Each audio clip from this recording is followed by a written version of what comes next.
Guten Tag, meine Damen und Herren. Good afternoon, ladies and gentlemen. The theme is Nature as a World Heritage Site. At first glance, the topic seems abstract, hypothetical, unusable.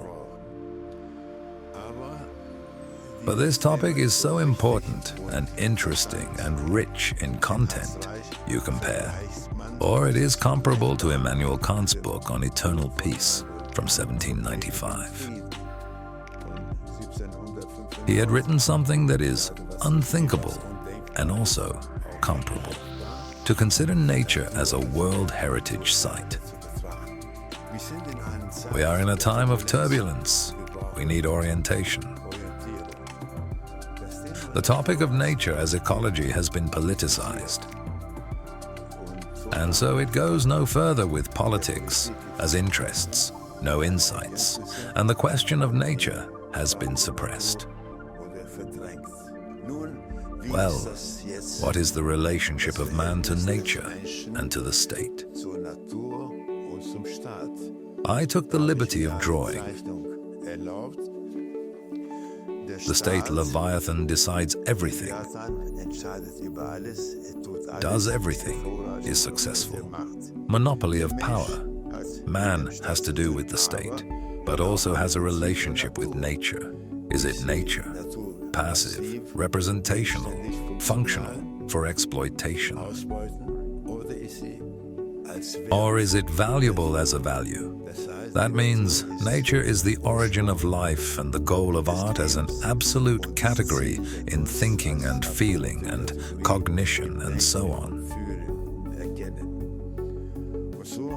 Do we have a situation that needs to be reconsidered and further differentiated? Nature, not only as a surface, but also as a relationship. Earth and sky. And here the earth is always measurably recognizable, but the sky is generally understood, a category, an abstract category. And the theme is the heavens as the orientation of man in life, in thought, in the spirit as well. We are now planning to make such a small series of broadcasts. We will make several videos. Divide this whole topic into 8 different topics. Points that all become individual videos. What 8 topics will we discuss? We have selected 8 points. Is the perspective in nature from the point of view of theology? Then we have a relationship of nature to philosophy, to politics, to sensory physiological aesthetics and their significance for health. As a therapeutic dimension, still for artists, source of imagination and inspiration.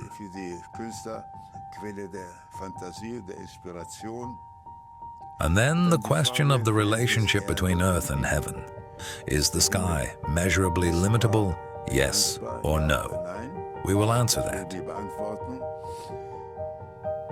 The most important thing is that the air we breathe is the most important current issue for people, and that people have the right to healthy air. Every person, yes, that is a matter of course. But that is actually the task of the World Organization. Humans have the right to normal air, and the air knows no territories. Exactly. Yes, knows no boundaries are. That's why I want to show a picture. For example here, nature. The sky is clear, unboundable, not determinable, and is limitless in that sense. And so it comes to the realization that this category is outside the measurability of the availability of humans through nature. What you see here, the barbed wire, can't stop air. Yes, exactly. And therefore we do not want the matter to appear theoretical. Let us address these findings to the United Nations in New York, but also to the international courts. That man has no right to destroy nature, to poison the air. This is a concrete demand to the governments, to the World Organization, and not a local political matter.